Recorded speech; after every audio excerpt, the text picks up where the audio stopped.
Muy buenas noches, bienvenidos a una nueva edición de 14 toneladas con Juliana Cabrera, Gabriel Solano y yo soy Pablo Giachelo.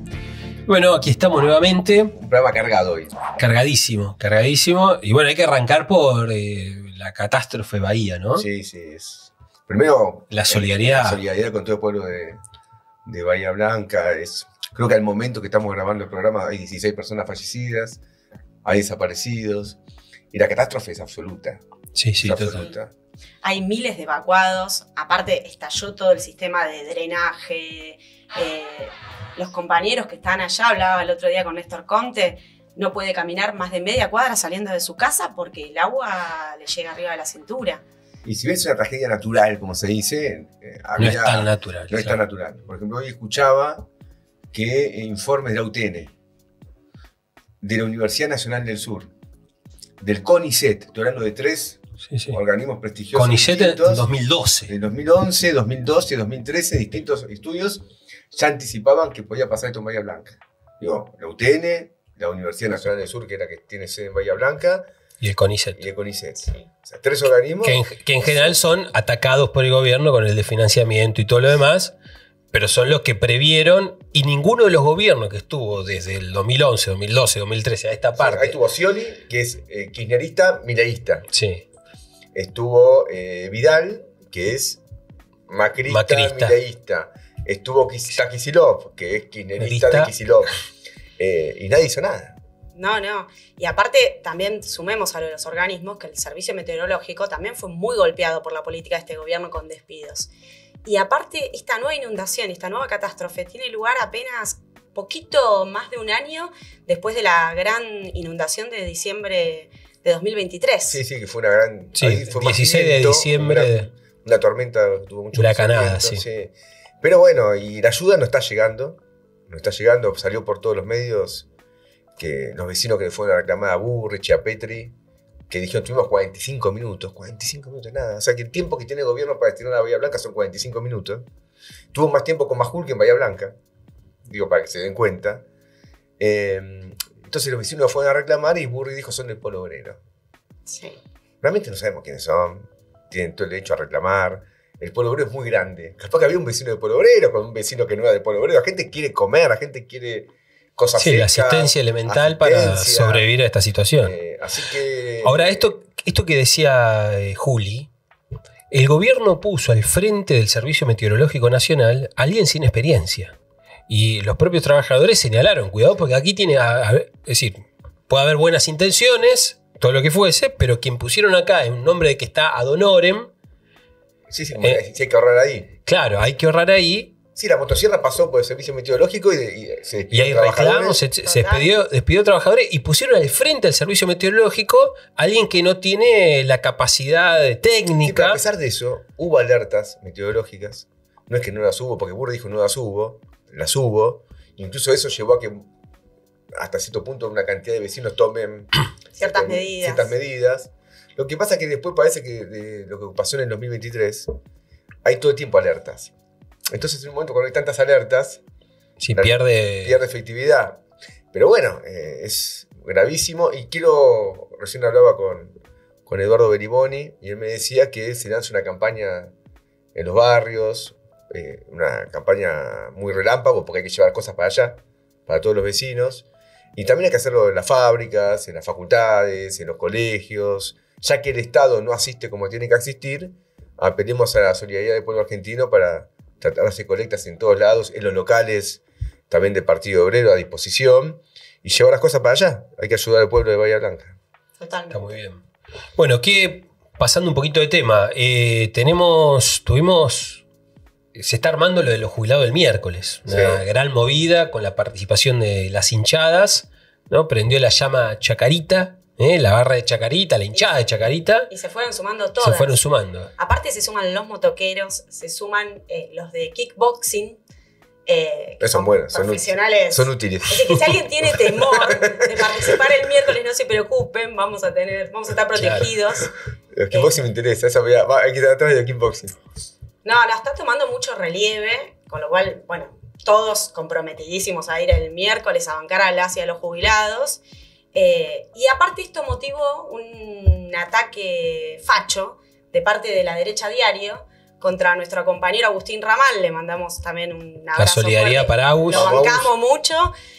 A pesar de que bicho y no de River. Pero bueno, que es bicho, se puso su camiseta, hizo un video para convocar, él es un militante de nuestra agrupación de la diversidad, la 1969, y se puso a convocar a la movilización del miércoles y La Derecha Diario salió a atacarlo, a decir que es un barra brava kirchnerista, etc.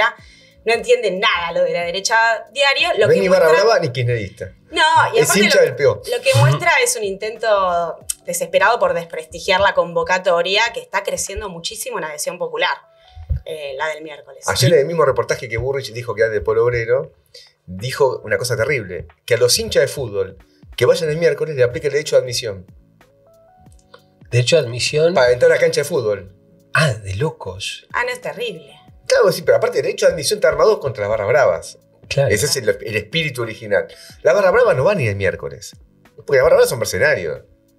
Van por plata, acá nadie paga nada. Lo que van son hinchas que defienden a los jubilados, no las barras bravas. Pero es una forma de intimidar. Es decir, que el gobierno está cagado en las patas. Empieza a atemorizar que yo, por ejemplo, ayer fui a ver a River. Ahora, si voy el miércoles, ¿puedo ir a ver a River la próxima fecha? Sí, es un ridículo. Ridículo total. Es un ridículo. Así que...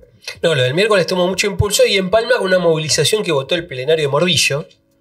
El plenario de Morbillo fue un plenario muy importante. El jueves hacía 48,4 grados de calor.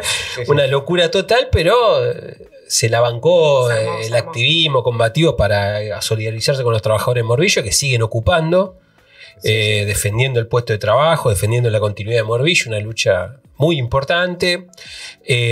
Recordemos que son trabajadores que tienen en promedio 30 años de antigüedad y la patronal quiere plantear la quiebra y por lo tanto ni siquiera tendrían una indemnización.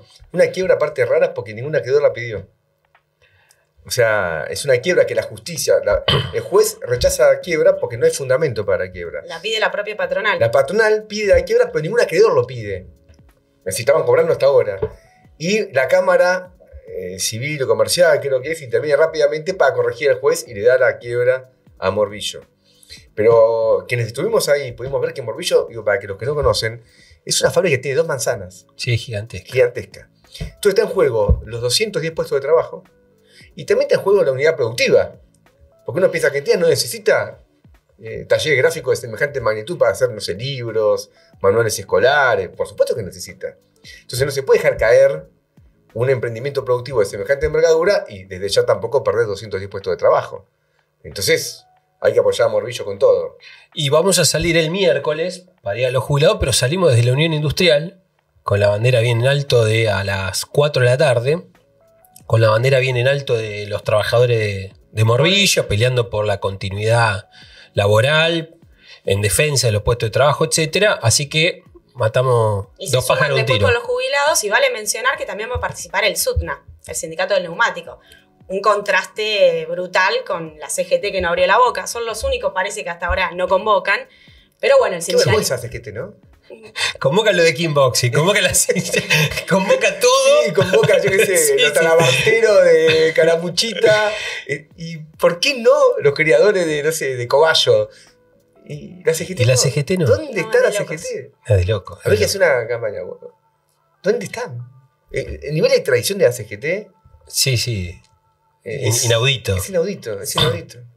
Por eso también, cuando algo es necesario, se abre camino. Entonces aparecen convocando a las hinchadas, porque si hubiese convocado a la CGT, ¿para qué hace falta que convoquen hinchas de fútbol? Es decir, alguien tiene que asumir convocatorias porque quien tiene que convocar no convoca. El nuevo sujeto. El hincha de fútbol. El nuevo sujeto histórico. Que se vayan a dirigir la CGT las hinchadas. Estaríamos mejor. Marx decía el proletariado para sí. Sí, estuvo planteado. Estaba planteado. Bueno, escúchame, ya estamos con esta intro. Estuvo la marcha el miércoles, el sábado. Bueno, estuvo la marcha del sábado, sí. Una muy importante movilización en el Día Internacional de la Mujer Trabajadora, que aparte estuvo encabezada, finalmente, la cabecera con la Comisión de Familiares de Morbillo. Estuvieron compañeras despedidas de distintos sectores del Estado, trabajadoras del Garraham y de distintos sectores de la salud, las compañías del SUTNA. Así que fue una cabecera muy combativa que contrastó con las columnas de la burocracia sindical que venían atrás, que se destacaron sobre todo por la ausencia de mujeres trabajadoras. El raquitismo. Era una locura. UPCN, un gremio estatal con una fuerte presencia femenina. Una columna pequeña de los cuerpos orgánicos de la burocracia, todos varones. La UOCRA, bandera, mujeres de la UOCRA. 30 varones atrás. Está muy bien que los varones participen de la movilización, apoyen nuestros reclamos, pero la incapacidad de estos sectores para poder movilizar a las mujeres trabajadoras, bueno, se corresponde con el abandono total de nuestra agenda de lucha. Sí, claro. Es una incapacidad, más que incapacidad, es como... Es adrede. Adrede. Claro. Lógico. Porque vos para movilizar tenés que hacer una campaña, hacer una asamblea, claro, discutir el pliego de reivindicaciones, por qué vamos, para qué vamos. A las compañías frente a los despidos que está viendo. Están dejando pasar los despidos, la destrucción del salario, bueno, ese es el resultado. UPCN lo dirige una persona, Andrés Rodríguez, que tiene caballos en el hipódromo. Vos imagínate un trabajador del Estado que acaban de echar, no tiene indemnización, pues en el Estado el tipo no tiene para morfar, y en su dirigente sindical tiene caballos de carrera, pura sangre. Y va a la fiesta de la sociedad rural y desfilan con la pura sangre. Sí. Digo, esa mierda era burocracia sindical. Ahora, la última observación, sobre lo del 8, después fuimos, terminó la movilización, nos tomamos una birra, y eran las 9:30 de la noche, y la avenida de Mayo seguía cortada y transitando gente. Sí. Porque uno, cuando fuimos a las 3, 4 de la tarde, parecía más reducida, pero luego se fue copando, y uno ve las fotos de los drones, la marcha fue muy importante. Y yo creo que es de destacar, ¿no? Sí. Hasta las 9 de la noche, 10 de la noche, sí. La calle seguía copada por la gente. Bueno. Sí, la calle estaba copada por las pibas. Era eso, seguían ranchando hasta tarde. Y fue verdaderamente grande, porque al principio el clima parecía conspirar fuertemente contra el desarrollo de la jornada. Y como dice Pablo, se fue armando, así que las reservas de lucha de nuestro movimiento siguen estando. A eso me refería. Bueno. Sin más, vamos ahora a los temas más específicos que nos convocan hoy. Tenemos el FMI. La tutela del FMI a lo largo de la historia en la Argentina y en la actualidad, obviamente. Y luego el tema de la carrera armamentística, particularmente en Europa, el problema nuclear que se coloca nuevamente en el tope de la agenda. Bueno, sin más, vamos a el clásico editorial de Gabriel Solano. El gobierno tiene decidido avanzar en un acuerdo con el Fondo Monetario Internacional y, como dijo el propio ministro Caputo, lo necesita con necesidad y urgencia. Y el hecho que lo necesite tan urgentemente habla que el país está muy mal y no bien. Porque si Argentina tiene una economía que está saliendo, no sé por qué necesitaríamos urgentemente un acuerdo con el Fondo Monetario Internacional. Ahora, el gobierno ha salido a justificar este acuerdo con el Fondo Monetario. Incluso el propio presidente Milei escribió una columna del diario La Nación tratando de justificar por qué lo va a hacer este acuerdo. Y esto lo tiene que hacer por dos motivos. El primero es que si uno ve diferentes declaraciones de Milei en el pasado, él se había declarado crítico de los acuerdos con el Fondo Monetario Internacional, e incluso más, en el Congreso de la Nación votó en contra cuando el ministro Guzmán y Alberto Fernández, teniendo también a Massa y a todo el kirchnerismo apoyando prácticamente, hizo un acuerdo con el FMI. Él votó en contra. Y hay muchísimas declaraciones de Milei señalando que no había que hacer acuerdos con el Fondo Monetario Internacional. Y además lo tiene que aclarar porque en Argentina, después lo vamos a ver con más profundidad, hay una larga tradición de acuerdos con el Fondo Monetario y siempre esos acuerdos con el Fondo Monetario terminaron mal. ¿Qué dice Caputo? Esta vez va a ser distinto. Esta vez no va a ser como antes. Esta vez no va a terminar mal. Pero lamentablemente, y esto hay que decirlo, Caputo está equivocado, o quizá Caputo miente, porque esta vez es como siempre y también va a terminar mal. ¿Qué es lo que dice Milei? Dice, este acuerdo no va a incrementar la deuda bruta del Estado. Y dice que no va a incrementar la deuda bruta del Estado porque la plata que se le pide al Fondo Monetario Internacional, el Tesoro, es decir, el gobierno, la va a utilizar para cancelar deuda que el gobierno, el Tesoro, tiene con el Banco Central.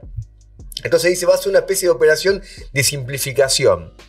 Pedimos 10.000 millones, cancelamos por 10.000 millones. Finalmente la cuenta final de la deuda bruta va a quedar igual. ¿Dónde está la trampa? La trampa es muy simple de ver. Esa deuda que tiene el Tesoro con el Banco Central, como el propio Caputo la denominó, son papelitos de colores. No tiene un valor real en el mercado. Incluso más. En el año 2024, es decir, el año pasado, el gobierno, en un acuerdo con el Banco Central, licuó directamente una deuda que tenía el Banco Central por 46.000 millones de dólares, tanto de letras intransferibles que tenía el Banco Central en su poder, como de bonos del Tesoro que tenía el Banco Central en su poder.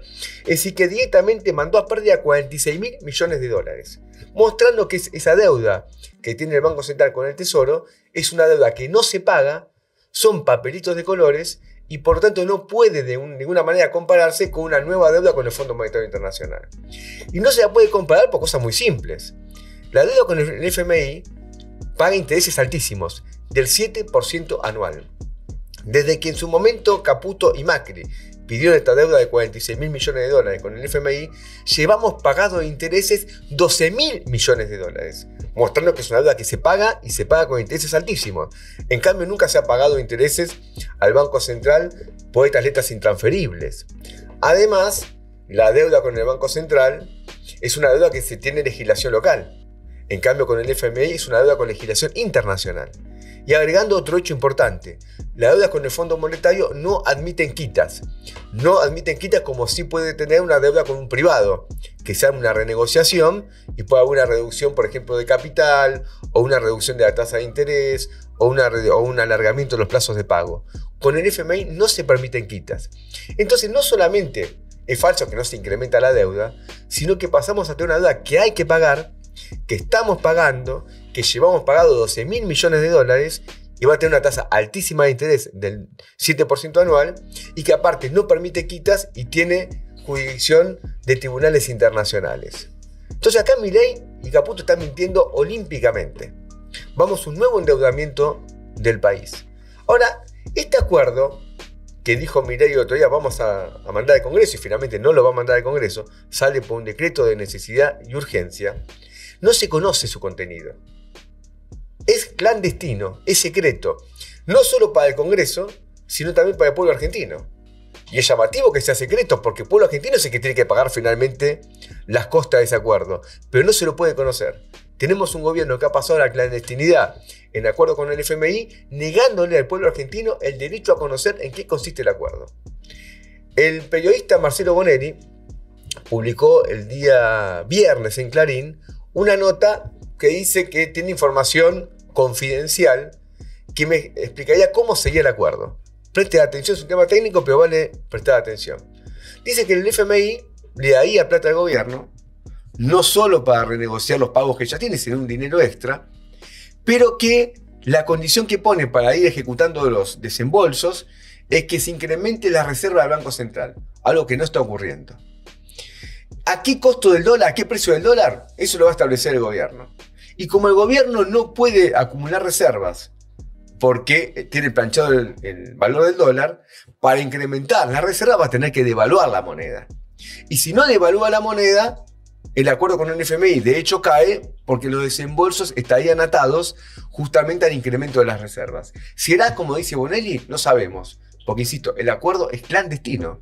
Es un acuerdo secreto que llegó el gobierno con el Fondo Monetario, si es que ese acuerdo está. Porque tampoco hoy tenemos certeza de que ese acuerdo esté. El FMI no dijo, ya tenemos un acuerdo. Todavía no está.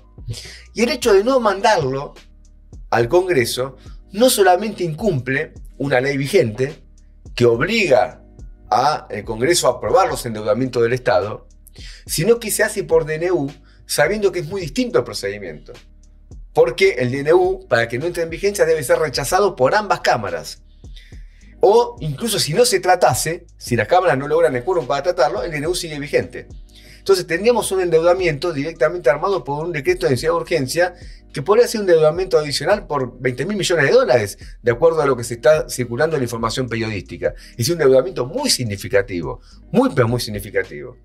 Entonces lo que vamos acá, con esta orientación, es un crecimiento de endeudamiento, ya que se incrementen las presiones devaluatorias para el próximo periodo. El gobierno ha dicho también que si el acuerdo finalmente se cumple y se ingresa dinero adicional, haría más rápido el levantamiento del cepo cambiario. Pero esto también va a incrementar las presiones devaluatorias, porque todo el mundo sabe que si el cepo se levanta, no va a ser con el dólar al precio actual, va a ser con un precio más caro, por eso el gobierno no lo levanta. Entonces, si hay presiones devaluatorias, ya va a empezar a incrementarse el valor del dólar en la actualidad.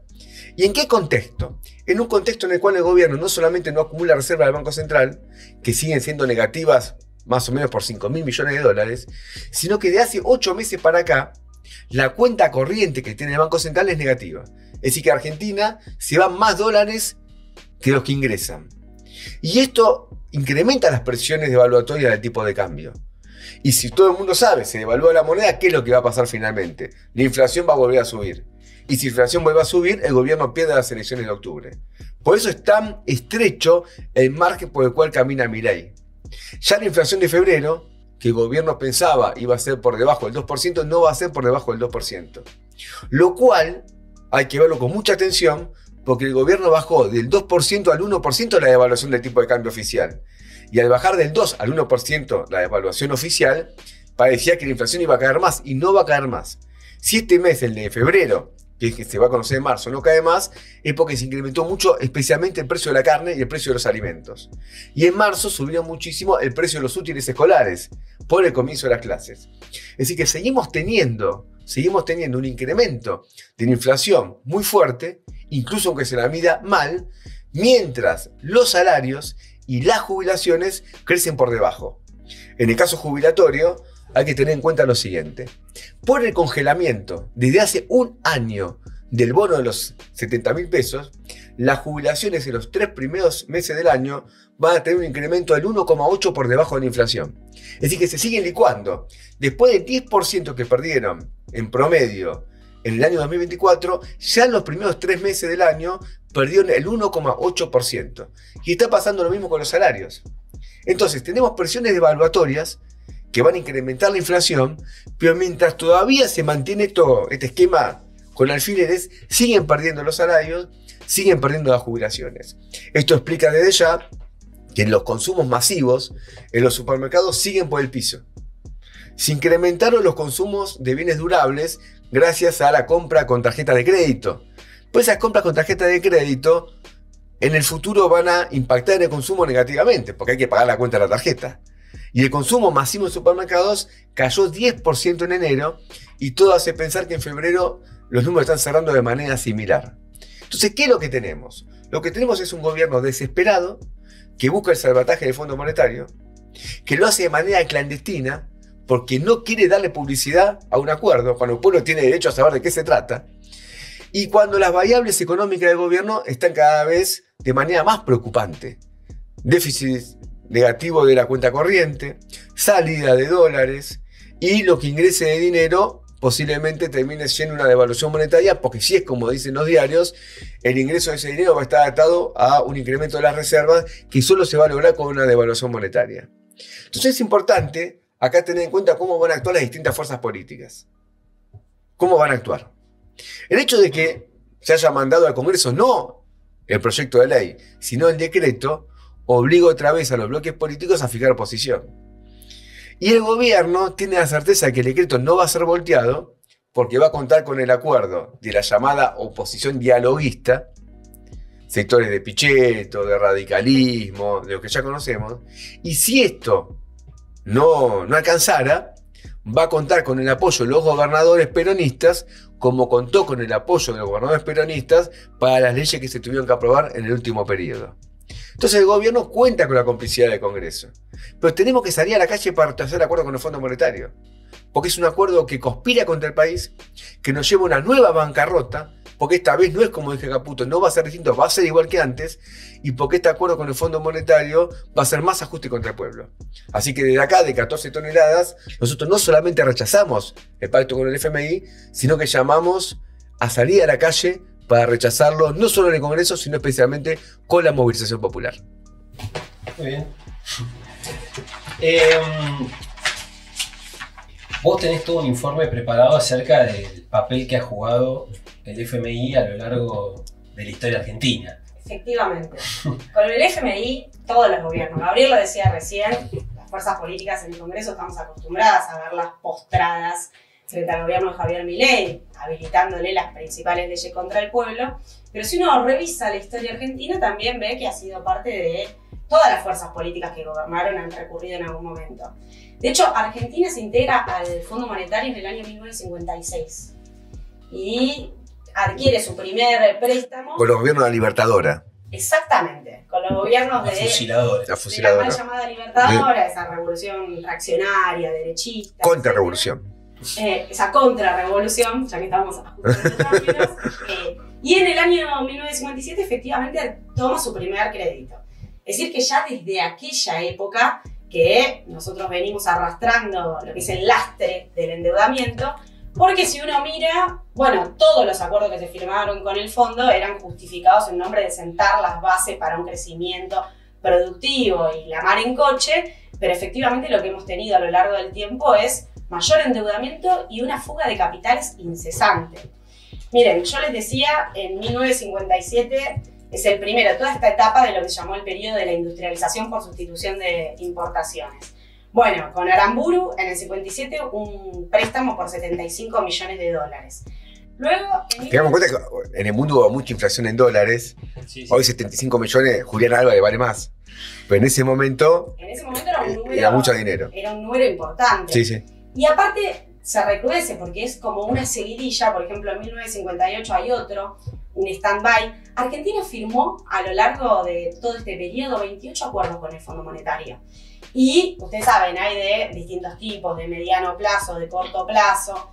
Ahora, todos tienen como contrapartida fuertes condicionamientos en la economía argentina. Y en particular lo que se llama decisiones macroeconómicas. Es decir, que los gobiernos tienen que rendir cuentas porque los desembolsos, que en general se hacen en varias etapas, están condicionados a esa medición.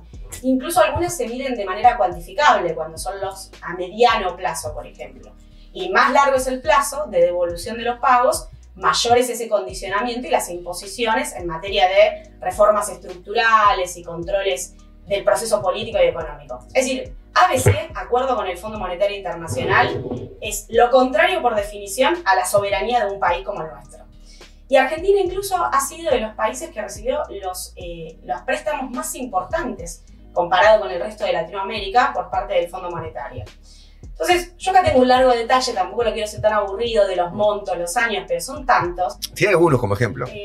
Bueno, yo había dicho, en ese periodo, en el 58, en el 59, en el 60, en el 61, en el 62, en el 65 con Ilia, en el 67.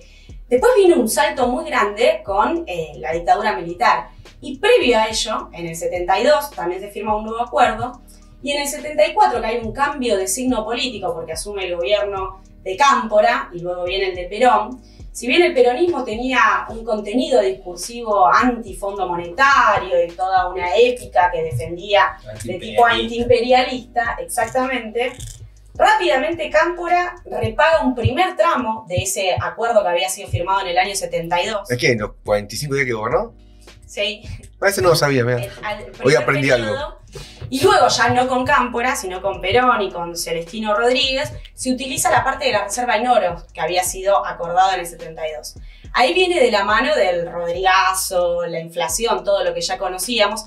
Aparte, recordemos que este discurso antiimperialista convivía con una política de lo que se llamó pacto social, que era prácticamente un congelamiento brutal de los salarios, y luego con Celestino Rodríguez se dispara a 3 dígitos la inflación en ese periodo en nuestro país.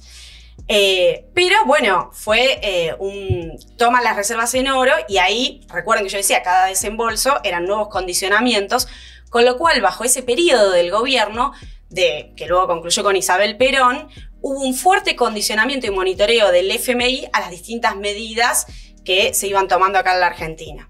En un momento el Fondo Monetario se dio cuenta de que se venía el golpe, prefería negociar con los militares, frizó un poco la cosa y separaron los desembolsos.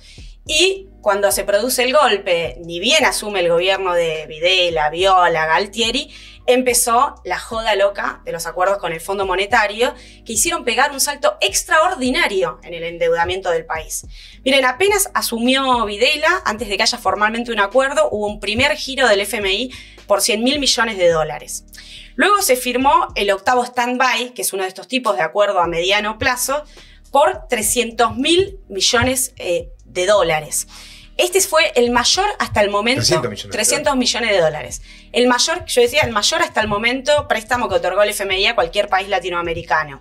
Obviamente la contrapartida era un plan de fuerte regimentación del proceso económico en la economía, esos llamados de estabilización, que significaba liberar precios y congelar salarios. Y la plata dulce, que se llamaba, parecido a lo de ahora, como se armaba, que hay un esquema de la tablita de Martínez de Oz. Claro, exactamente. Y aparte, porque este acuerdo con el Fondo Monetario era como una suerte de reaseguro. Hay una película, Plata Dulce.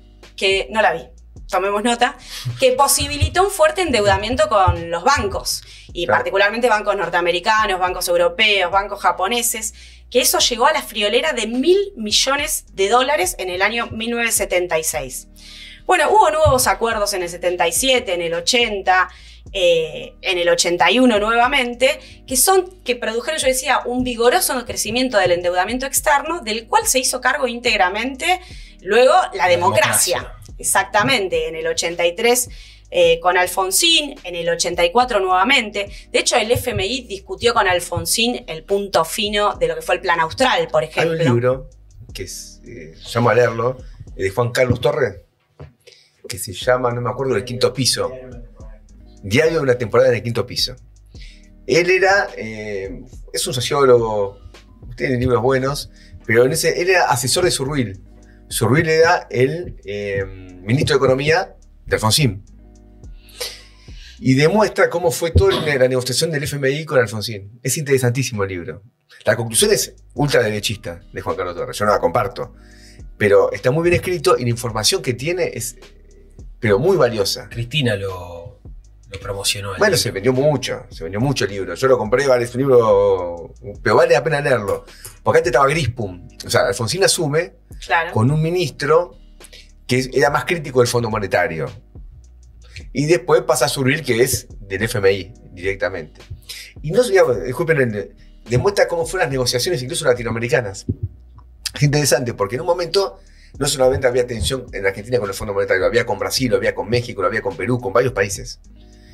Y ningún país latinoamericano se puso de acuerdo con otro para negociar, ni siquiera para negociar. El Club de Neurodes, que es una consigna del nacionalismo, no nuestra, que se pongan de acuerdo los gobiernos para negociar en paquete con el FMI, ni siquiera se ponen de acuerdo. Juan Carlos Torres va a ver al presidente de Brasil, mandado por Alfonsín, a ver si podía negociar en un momento, dice, a ver qué hacemos, dice, no, yo ya negocié. Y México se están peleando para la galería, ya acordaron. Entonces también te demuestra cómo las burguesías latinoamericanas son incapaces incluso de unirse contra el Fondo Monetario. Así que, no es que después Juan Carlos Torres nos puede mandar un ejemplar de regalo para hacerle publicidad, pero es interesante leer ese libro porque es un estudio quizás de los más, de alguien que estaba dentro del gobierno. Es interesante. Sí. No, y incluso Alfonsín, no solo que tuvo numerosos acuerdos con el Fondo Monetario, sino que en el 89, creo, poco antes de irse, toma también deuda con el Banco Mundial. Lo interesante de todo este hilo conductor de los acuerdos es que en general Argentina a cada rato aparecía como un posible defaulteador, o sea que aparecía el peligro de la cesación de pagos. Entonces todo el tiempo se van tomando nuevos préstamos para poder refinanciar y pagar los préstamos anteriores. Ni que hablar durante la década del 90, y yo hablaba de este aspecto de sometimiento colonial tan fuerte, bueno, el fondo y el imperialismo yanqui en términos generales participaron también muy notoriamente de todo lo que fueron los procesos de flexibilización laboral, que eran condicionamientos que se imponían de reformas, esto que se dice reformas estructurales, de todo lo que fue el proceso de privatización de la banca, muchas bancas, sobre todo provinciales, etcétera. Con lo cual, bueno, el resultado fue nuevamente llegar a un callejón sin salida. Y la historia la tuvimos a principios de siglo, en el 2000, donde el sobreendeudamiento era total, nuevamente Argentina al borde de una cesación de pagos, y el FMI en ese momento participó de lo que se llamó el blindaje financiero, con la ampliación de un crédito previo que llegó en un momento, a la última ampliación en agosto del 2001, a 22.000 millones de dólares. Ahí tuvo el coloso Sturzenegger. Claro. Sí, y aparte fue yo me acuerdo de la propaganda del blindaje. Sí, me acuerdo. Había fiches en la calle. Sí. Argentina está blindada. Y vos decías, Argentina está bien. Iban todo el mundo a sacar la guita de los bancos. Sí, aparte ese monto era 7 veces superior a la cuota que le correspondía a Argentina. Es decir, cada país tiene una cuota en el Fondo Monetario del tope máximo. Violaba su propio reglamento del FMI a prestar esos montos. Completamente ilegal. Y después tuvimos, bueno, en el 2003 nuevos préstamos y en particular lo que el kirchnerismo presentó con una operación bastante manipulada del asunto, el desendeudamiento del país. La situación, para desgranarla un poco, es la siguiente. En realidad, en el 2003, cuando asume Néstor Kirchner la presidencia del país, teníamos una deuda pública que ascendía a 181.000 millones de dólares. Y ahí vino la famosa reestructuración por un porcentaje de 81.800, con una quita que fue muy promocionada. Esa quita no abarcó al Fondo Monetario, como bien decía Gabriel. No tiene quita. No, ni tampoco al Banco Mundial, ni tampoco la deuda con los organismos multilaterales de crédito, que ahí se pagó al contado de una, al FMI se le pagaron 10.000 millones de pesos en cash. Dólares en cash. Disculpame una cosa de esto, pero no es menor. Lo mismo hizo Lula y lo mismo hizo Chávez. Todos cancelaron su deuda con el Fondo Monetario. En Argentina fueron 10.000 millones de dólares. Lo que hizo, todo este tema de las rentas intransferibles viene de esa época. Porque ¿de dónde sacó la guita Néstor Kirchner? La sacó del Banco Central. Y como la pagaba el Tesoro, el gobierno, el Banco Central le daba una neta intransferible. Y fueron haciendo pelota al Banco Central. Entonces nosotros estamos en contra de este canje que está haciendo Milei, que es utilizar guita del FMI para cancelar esa deuda, pero también estábamos en contra de hacer pelota al Banco Central, que fue lo que hizo Néstor Kirchner en 2003, 2004, y lo que hizo Lula en Brasil y lo que hizo Chávez. Eso fue un parasitismo total. Y después rápidamente Argentina se volvió a endeudar con el FMI. Lógico. Digamos, no. Aparte en ese periodo, estos 10.000 millones de dólares en ese momento equivalían a 5 veces el presupuesto de la ciudad de Buenos Aires, por ejemplo. Y había un 22% de desocupación. Es decir, es un drenaje de recursos del país que no van a una industrialización, a una inversión, digamos, en lo que son las necesidades populares. Y el otro aspecto de este supuesto desendeudamiento de Néstor Kirchner fue el canje con los bonistas privados, que accedieron casi un 76% de los acreedores, que es esto que se promocionaba con una quita muy importante, pero en realidad una quita que fue más que compensada. Como punto de partida, para empezar, la gran mayoría de esos acreedores habían comprado los bonos por centavos. Eran bonos defaulteados que no valían nada y después se les tomó un valor de mercado muy, muy superior. Pero no solo eso, se tomaba una tasa de interés del 10-11% anual, muy por encima de la media que regía a nivel internacional en los mercados en ese momento. Y aparte hubo todo un porcentaje que era los títulos en pesos, cuyo capital fue indexado por inflación. Es decir, eso que no le reconocen a los salarios, se lo reconocían a estos bonos. Y después estuvieron los bonos en moneda extranjera, que eran los famosos cupones PBI, que estaban atados al crecimiento de la economía argentina. Veníamos de un desplome brutal del 2001, 2002, todo aquel periodo.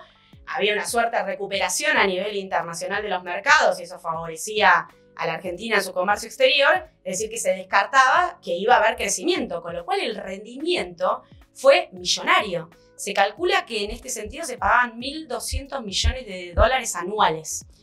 El drenaje fue tal que si uno mira los niveles de endeudamiento que dejaron a Argentina, por ejemplo, cuando asume CFK, Cristina Kirchner, en 2007, la deuda pública era de 144.700 millones de dólares. En el medio, y ella se ha reivindicado como una pagadora serial de la deuda, pagó unos 200.000 millones. ¿Cuánto fue la deuda cuando ella deja el gobierno en el 2015? Ascendía a 240.665 millones de dólares. Es decir, un crecimiento colosal del endeudamiento, mientras que se iba pagando rigurosamente. Sí. Y después lo que vino, es historia por ahí un poco más conocida, más reciente, lo de Macri, otro papelón, en el año 2018, el Fondo Monetario sale al rescate, un acuerdo que era por casi los 55.000 millones de dólares, me dice que ahora perdí los papeles, de los cuales se efectivizaron con los desembolsos 44.500 millones, más o menos la mitad, muy superior también a la cuota que le correspondía a la Argentina y que, como en los casos anteriores, fue destinada 100% a la fuga de capitales. Es decir, hoy Argentina es el principal acreedor, deudor del FMI. Lógico, y hoy está vigente el acuerdo que toma Guzmán, el ministro de Economía de Alberto Fernández y de Cristina Kirchner, con el Fondo Monetario para refinanciar aquel acuerdo ruinoso del macrismo. Y pagamos 12.000 millones de intereses. es muchísimo dinero. Sí, sí. Es muchísimo dinero con todo esto, con los acuerdos de Guzmán que Milei hasta ahora mantiene. El tema, para mí un punto que es importante, porque el hecho de que las famosas, ¿no?, reformas estructurales es un mecanismo que tiene el imperialismo, el FMI, para recrudecer la extracción de plusvalía de los países semicoloniales hacia la metrópoli. Sí. Sea por la vía del propio pago de la deuda, o sea a través del implemento de reformas estructurales que abaratan el costo o el precio de la fuerza de trabajo, favoreciendo fundamentalmente los capitales extranjeros, bueno, también nacionales, pero también extranjeros que explotan la fuerza de trabajo argentina. No. Entonces... sí, pero yo pido plata a un banco, a cualquier banco, voy al Banco Santander y pido un préstamo. Santander me pide que le devuelva la plata, no me pide que haga una reforma laboral. Claro. ¿O no? Lógico. Ese es tu problema. Vos me vas a devolver como quieras, vos podés hacer una reforma laboral, podés hacer lo que vos quieras.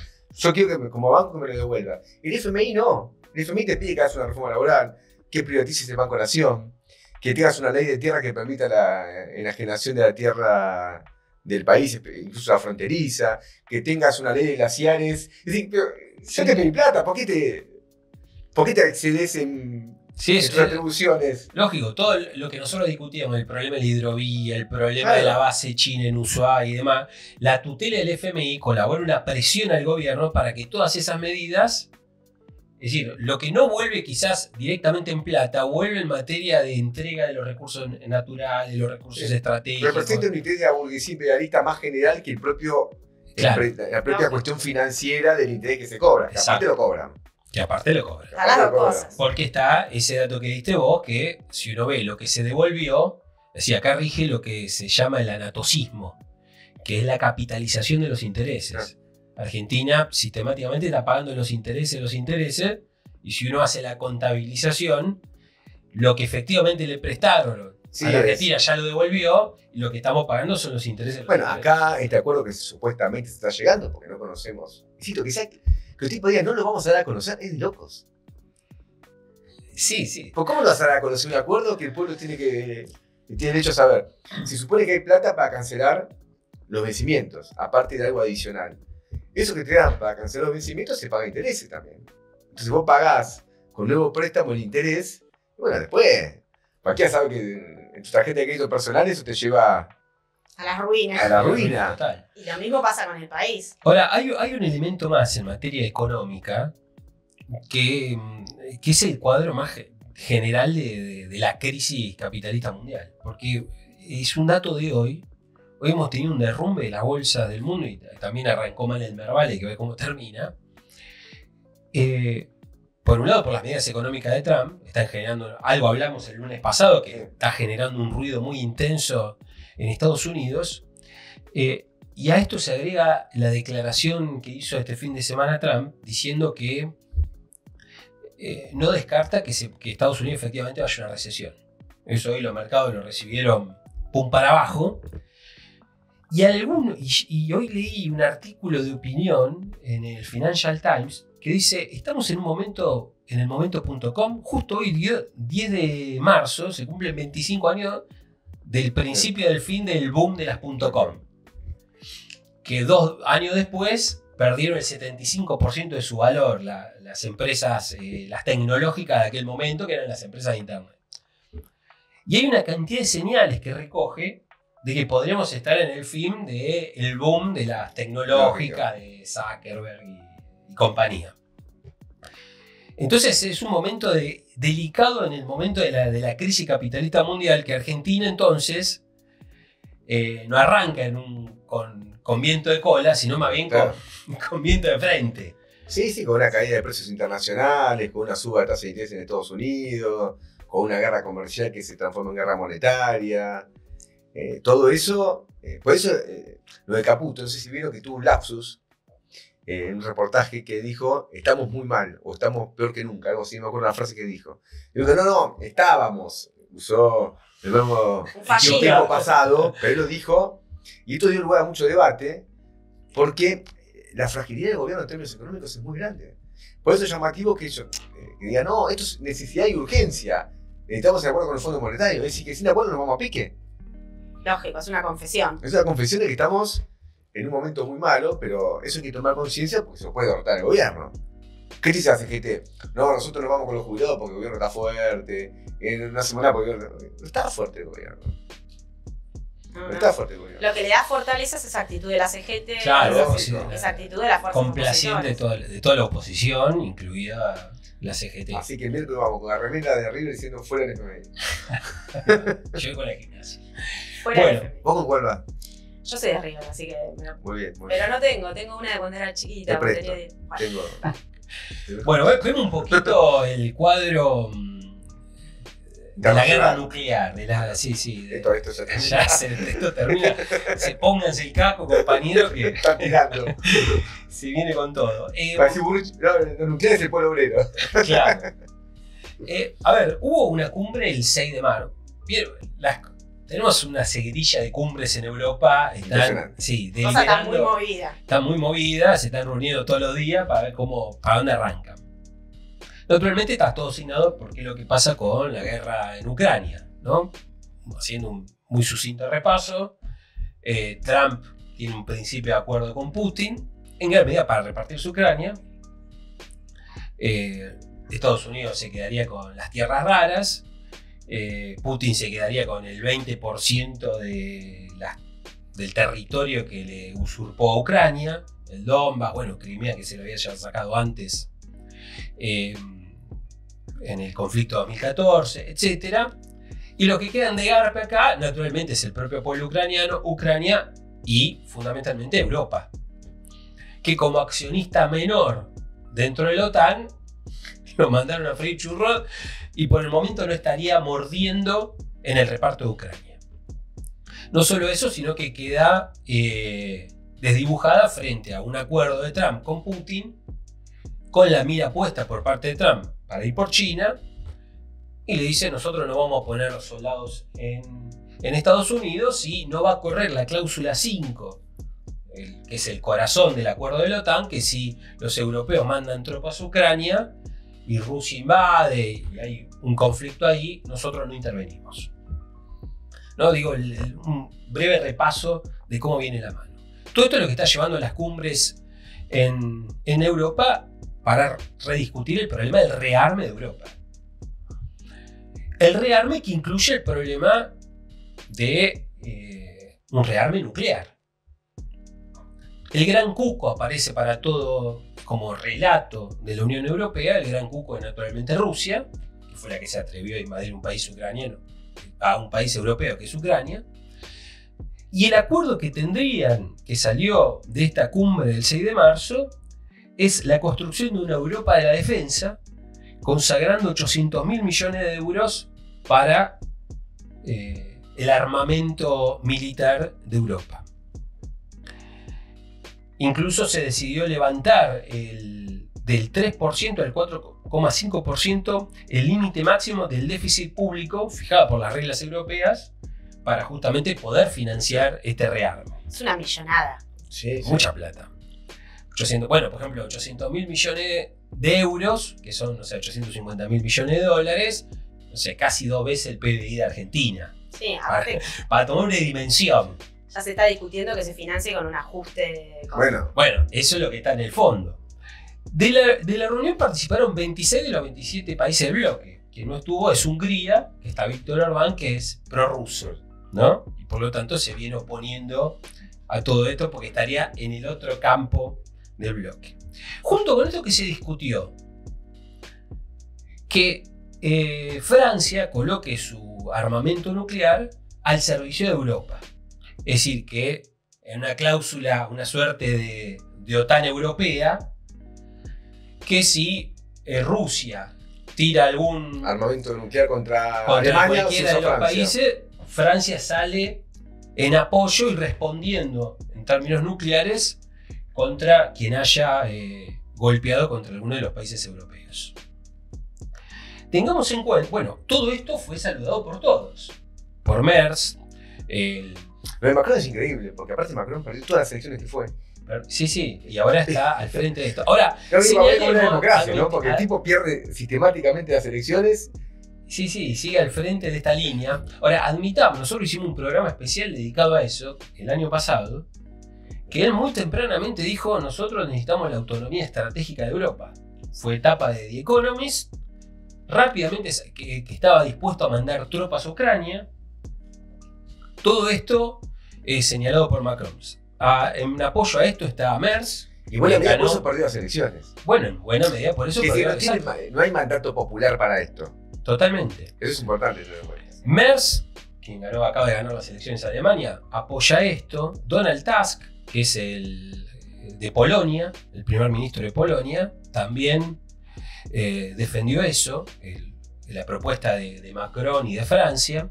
Los países nórdicos, que históricamente fueron refractarios al armamento nuclear, se declararon abiertos a la posibilidad de que Francia oficie como escudo nuclear de toda Europa. Es decir, que todos se han alineado en esta dirección. Ahora, veamos un poco cuál es el cuadro del armamento nuclear a escala mundial. Naturalmente, en el ranking número 1, número 2 está Rusia y Estados Unidos. Rusia, naturalmente, son números aproximados porque nunca se conoce. Después puede haber algunas ojivas nucleares escondidas por algún lugar, pero se calcula que Rusia tiene alrededor de 5.580 ojivas nucleares, que Estados Unidos tiene 5.225 ojivas nucleares, que China tiene alrededor de 600 ojivas nucleares, Francia 290 ojivas nucleares, Reino Unido 225 ojivas nucleares, Pakistán 170, India 170, Israel 90 y Corea del Norte 90. Israel es el único país que tiene y dice que no tiene. Pero todo el mundo sabe que tiene. Pero no, está fuera de todo tipo de control. Naturalmente que esto ha significado un festín para las empresas armamentistas. Que naturalmente las empresas no hacen publicidad en la tele. Porque no va a comprar supermercado. Claro, no vende. No la vende. ¿Cómo operan las empresas? Con los lobbies al interior de los gobiernos imperialistas. Porque son los estados. Los clientes son los estados y eventualmente en el mercado negro algún grupo armado islamista. El pueblo griego debe tener alguna. Seguramente ahora Bullrich inicia una nueva causa apoyándose en la declaración de Gabriel Solano en 1430. El pueblo griego tiene 234. Y bueno, ha habido un gran boom. Ahora, naturalmente, la contrapartida, como decía Juli, de todo este gasto en defensa que se va a destinar, es que se acaba el estado de bienestar. Y empezó una propaganda muy aguda en toda Europa de que, bueno, acá tenemos que ir a los recortes. Porque... ¿Querés protección nuclear? Claro. ¿Querés seguridad en Europa? Bueno, se acabó el estado de bienestar. Vamos a una política de austeridad. De la misma manera como se fue post-2008, con el estallido de la crisis mundial, de la crisis de la subprime, etc. Se dio una política de enorme austeridad en función del armamento. Y se lanzó una propaganda en esta dirección. Por ejemplo, Francia ya pasó el 2% del PBI del gasto del Estado francés, del 2% del PBI, ya lo superó y está discutiendo elevarlo al 3 o al 3,5%. Claro, aparte recordemos que Trump le reclamaba que se cumpla el 2% y luego está discutiendo llegar al 3, 3,5, 4. Sí, e incluso Trump dijo ahora no tiene que ir al 5%. Si quieren agarrar una parte de la tajada en el reparto de Ucrania, hay que ponerse. Esto es como la tasa media de ganancias. Sí. Cada uno lleva por el cada uno lleva en función del capital que invirtió. Eso es para el capital. Haremos un programa especial, ya lo anunciamos, sobre la tasa media de ganancias. Bueno, y luego está lo de Alemania, que lo de Alemania es muy interesante y acá me meto en una cosa más y concluimos por lo menos con el informe, abrimos un debate si llegamos, así no se nos hace tan largo. Es muy interesante lo de Alemania, porque efectivamente se está llegando a un acuerdo entre el bloque de Merz, los conservadores y socialcristianos, con los socialdemócratas. Lo habíamos anunciado la vuelta pasada, que había habido en el marco de un derrumbe general de la bolsa del mundo. La bolsa alemana se había disparado porque se había sacado el gasto del presupuesto militar del límite de deuda. Y ahora y que eso significa una reforma constitucional. Y ya se está hablando que los verdes apoyarían, que es otro sector de la centroizquierda. Los verdes apoyan la guerra. La guerra. No hay nada más destructivo de lo verde que la guerra. ¿Y qué es lo más interesante? Que Die-Link, que hizo una elección importante, es decir, los nazis hicieron una elección importante, fue uno de los datos políticos de la elección alemana, pero la izquierda ganó en Berlín. Hay una disyuntiva, ¿qué posición va a tomar Die-Link con este aspecto? Porque como Die-Link está a favor de rediscutir el tope de la deuda, porque ellos decían, bueno, el problema del tope de la deuda es que pone un límite para el gasto en salud, en educación, etcétera, etcétera. Nosotros estamos a favor de rediscutir el tope de la deuda, pero bueno, ahora vienen con el tema armamentístico, y no ha sido un eje de Die-Link en su campaña el rechazo al armamentismo, que hoy está... No, y después son otanistas. Y son, bueno, lógico. Y es algo que está hoy en el tope de la agenda en Europa. Una izquierda obrera, socialista. Eso termina como una izquierda pedorra. Va a negociar, bueno, si vos me das 1% para el gasto universitario, yo te voto 2% para la Entonces, se está discutiendo en Alemania con la posibilidad de la izquierda de votar a favor los créditos de guerra. El problema de los créditos de guerra es el debate. Se repite la historia. Se repite la al historia. 4 de agosto de 1914. Exacto. Y va a ser el debate las próximas 2 semanas en Alemania. Hay que seguirlo muy de cerca porque Merz efectivamente ha tomado una orientación estratégica que él lo declaró muy claramente diciendo queremos que Alemania vuelva a ser un líder europeo que retome la iniciativa, y por eso es que están aprobando un paquete descomunal destinado al armamentismo de Alemania, donde se revuelve a discutir, vuelve a señalar la vuelta pasada, el problema nuclear de Alemania. Entonces, bueno, este es el cuadro. Sí, es la caída completa de lo que fue el orden post-Segunda Guerra Mundial. Eso es lo que queda. El derrumbe del nuevo orden mundial. Y ahora se tiene que construir un nuevo orden, pero un nuevo orden a partir de un gran quilombo, choque, guerras. Sí.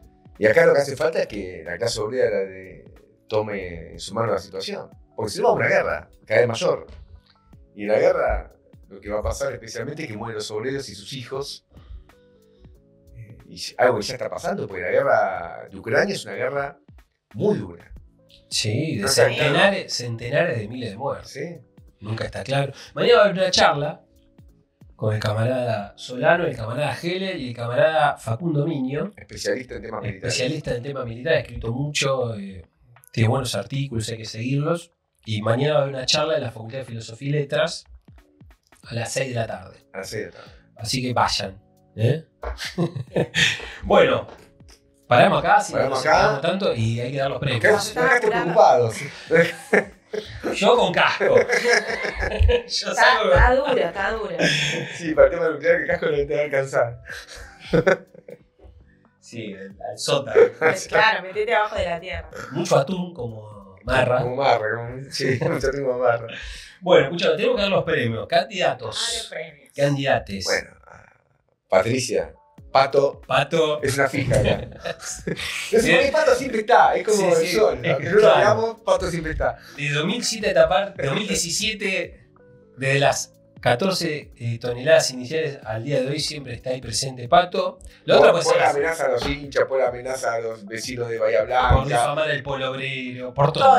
Todas. Otra, la CGT, por el faltazo el miércoles. Sí. Está bien nominarla. Está muy bien nominarla. Realmente es una... Está como si fuese naturalizado, pero... Pero es criminal. Hay que decirlo. Y los otros, la derecha diario, por el ataque infame contra nuestro compañero Agus Ramal, por estar convocando con la remera del bicho a marchar este miércoles en apoyo a los jubilados. Así que por retrógrados, reaccionarios, por ser todo lo que está mal, contra la derecha diario nominados. Bueno, le damos... Pero se lo lleva Bullrich, me parece que... Bueno, está bien, vamos con Bullrich. Vamos contra Bullrich. Sí, pero está difícil la terna. Sí, que bueno, entonces igual le mandamos a Agus un abrazo a Agus, que es un genio. Es un genio, así que... Bueno, gran militante. El miércoles nos vemos en el Congreso. Nos vemos la UIA, primero la UIA, para apoyar la lucha de Morbillo, y de ahí marchamos al Congreso a la lucha de los jubilados. Y mañana charla que quiere venir y... La lucha continúa. Nos vemos. Chao.